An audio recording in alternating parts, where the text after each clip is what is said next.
人工智能又引起爭議啦。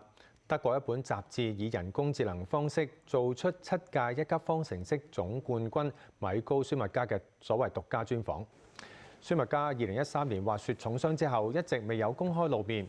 雜誌登出聲稱係佢出意外之後嘅第一個訪問，話得到家人支持令佢撐落去，又話已經可以企起身慢慢行幾步。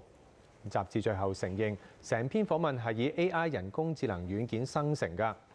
家人就透過發言人表示，會向有關嘅雜誌採取法律行動。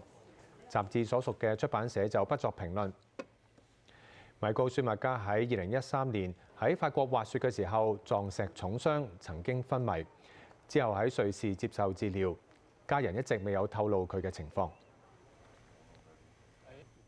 德國一本雜誌早前以人工智能軟件專訪7屆一級方程式總冠軍米高舒密加，備受外界批評。出版社向佢嘅家人道歉，並將雜誌總編輯革職。米高舒密加2013年滑雪重傷之後，一直未有公開露面。涉事嘅雜誌月中出版嘅一期刊登聲稱係佢出意外之後第一個訪問，但係最後承認成篇訪問係以人工智能方式生成。